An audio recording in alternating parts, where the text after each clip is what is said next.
Are you looking for an upscale, more luxurious place to live in the Phoenix greater area?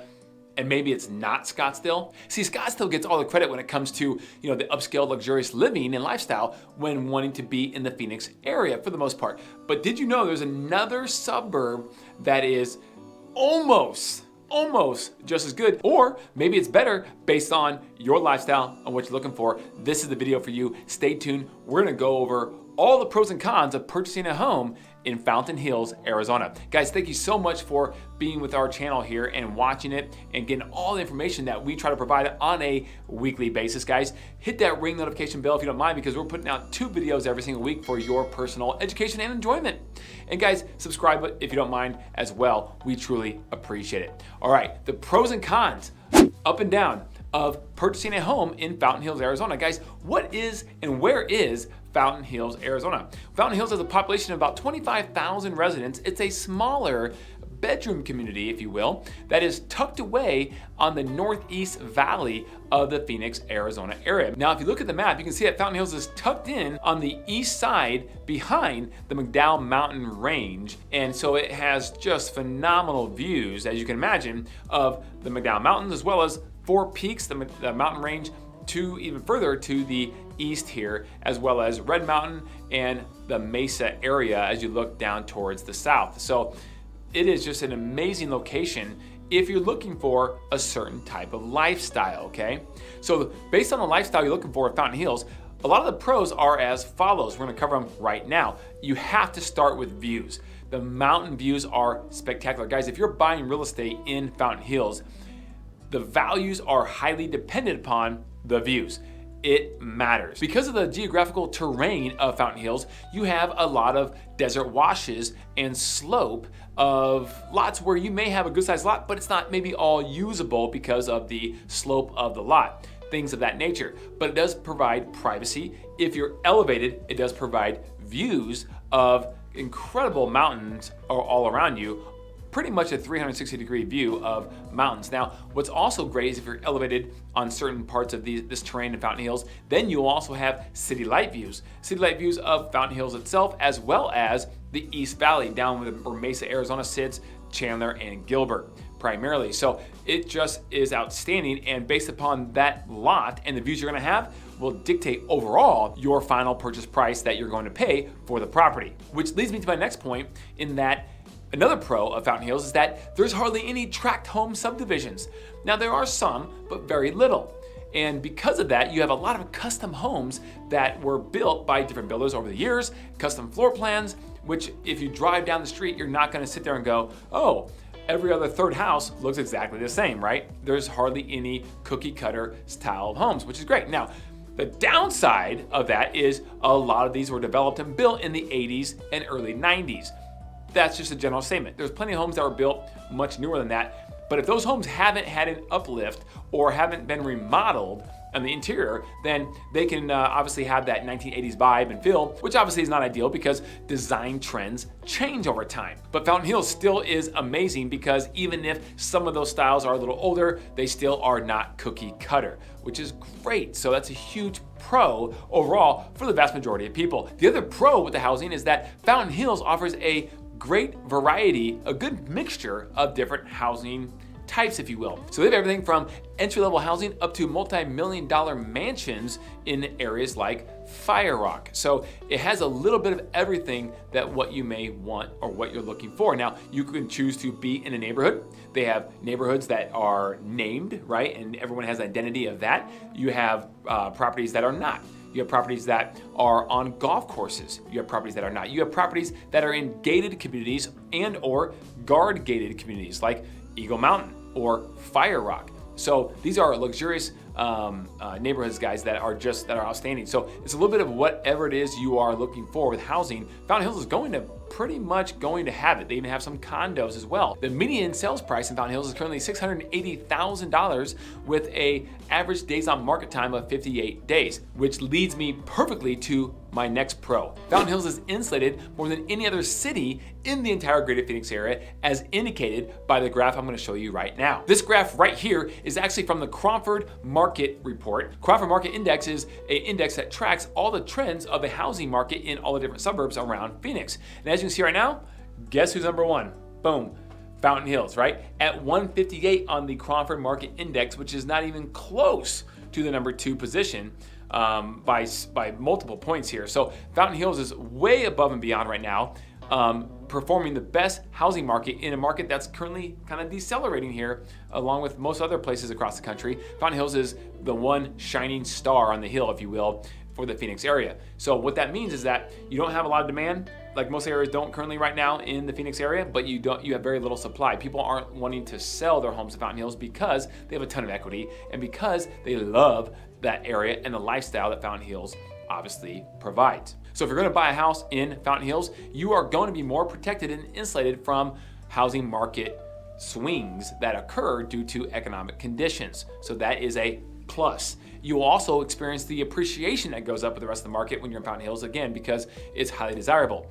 Now, you don't have large plots of land that builders are building on as well. So you have little inventory coming onto the market as well. You have more so the urban infill custom lot homes that are being built. You also have some obviously lots in Fire Rock and Eagle Mountain, these places where they are still creating more lots in the mountains, which are awesome and ton of views and a ton of money as well that you can build on too. So the supply is not dramatically increasing. The demand is not super strong as well necessarily, but it's stronger than most other places in the Phoenix area. Now let's talk about amenities. Fountain Hills is amazing for that, guys. If you like outdoor living, holy cow, you're gonna love Fountain Hills. The hiking, the biking, mountain biking, not just road biking, mountain biking, and the running trails and everything that has to do with outside living, Fountain Hills is going to be hard to beat. A ton of golf, guys. Fountain Hills has 4 golf resorts, and one of them is private with the Fire Rock Country Club. You also have Eagle Mountain, you have Summers Canyon, and you have, last but not least, Desert Canyon. And all of these courses are different in their own right and present their own challenges for even the best golfer to go out and try to play. And I think you guys will not be disappointed in these 4 courses.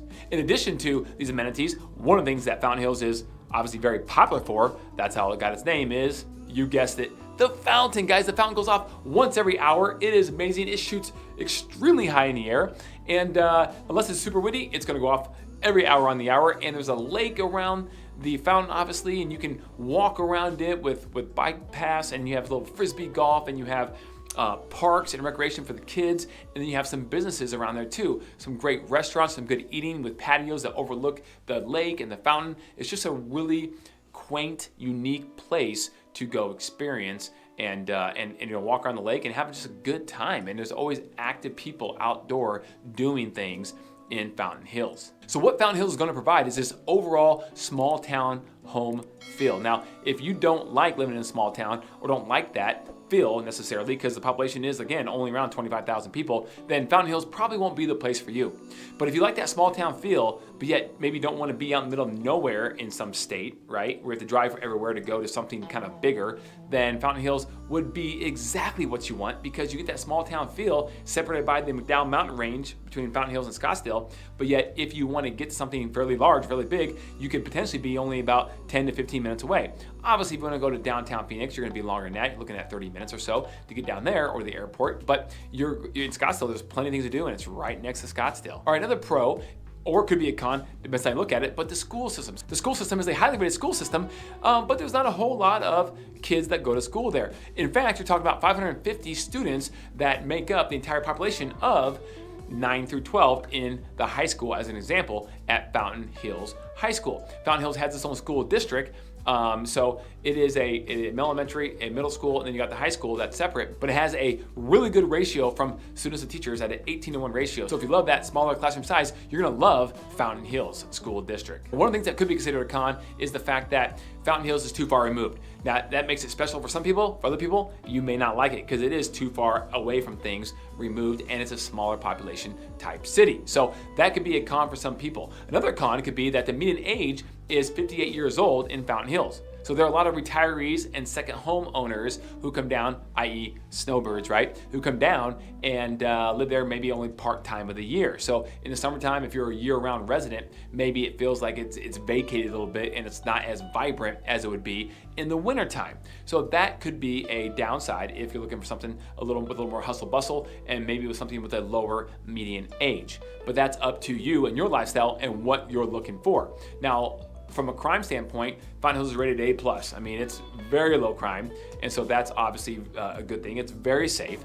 And so just depends on what you're looking for when you move to Arizona. Also, jumping back and forth here between pros and cons, you have actually a good pro, which is you have a lot of amenities, not just outdoor activities, things of that nature, but when it comes to shopping, dining, okay, and grocery stores, gas stations, you have a lot of that. Now, not a ton of shopping, but you do have the dining and the gas station and the grocery stores and the things that you need to live a basic lifestyle without having to be too inconvenient. So that is a really good thing because unlike its neighbor to the north, Rio Verde, as you look at the map here, you can see where Rio Verde is compared to Fountain Hills, okay? Rio Verde doesn't have hardly any amenities. It's a great golfing community and it's a really nice bedroom, quiet, quaint community, but it doesn't have the amenities of Fountain Hills per se. You have to drive into North Scottsdale or in Fountain Hills to get your gas, your groceries, and things of that nature that we all need to live off and survive on.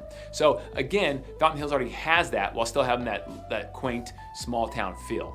Okay, now I want to give you one little bonus tip here, and this is huge because if we're doing a video about pros and cons of purchasing a home in Fountain Hills, anybody does a video on that and doesn't mention this is doing you a disservice. And that is understanding and knowing that there are something in Fountain Hills called a NPOA. What is that? So let me back up a little bit. In Fountain Hills, there are many, many homes that are located not within a master plan or even a regular community, meaning they don't have HOAs, homeowners associations. Now some do, Fire Rock, Eagle Mountain, etc., but the ones that don't have the gated communities and don't have even a community name necessarily, they don't have HOAs. And that is what a lot of people are looking for because they don't want someone looking over their shoulder at every little thing they want to do and get approval for everything. They want to paint their front door or whatever the case may be. However, Fountain Hills does have what is called a NPOA, a Neighborhood Property Owners Association. Now, this was established in 1992 as a way to protect the beauty of the city. So technically what they are is a nonprofit organization that is strictly in charge of protecting deed restrictions. There is no monthly fee for the NPOA, but it will have to be disclosed when you buy or sell a house, and there will be a transfer fee that somebody's going to have to pay when that house is sold. The most recent fee I've seen is $335 for that transfer fee. That could be increased. So just check with your local real estate professional about what that fee will be. Now, if you want to do an addition to your house or remodel it, do major renovation or even build on a lot, you do need approval from the NPOA and you do have to go through their permitting application process. So it is something to be aware of that just because you don't have an HOA when you buy a home in Fountain Hills, you can't just do whatever it is you want to in terms of building a house or changing your roof line or whatever it is that you want to do. You do need to actually get approval from the NPOA, and if you don't, there will be substantial fines and they will be a pain in your side, so you don't want to even mess with that. But a lot of people don't know about the NPOA, but because you listen to Everything Phoenix in this channel, you are fully informed and you know what you need to know to be successful and make a proper buying or selling decision. Guys, thank you so much for watching my video here on Fountain Hills and what the pros and cons are when purchasing a home here. It's an amazing city and I think most of you will love it, but it just depends on what your lifestyle is that you're looking for. So guys, please give us a call if you have any more questions about Fountain Hills at 480-660-5974. We are helping people move all over the valley, and Fountain Hills is one of those places that we love and we know very well. You can also email us at info@cookandassociatesaz.com or check us out on Instagram at Kelly Cook Homes, where we're putting out daily content on what we're doing as a real estate team here behind the scenes. So guys, thank you so much, and don't forget to call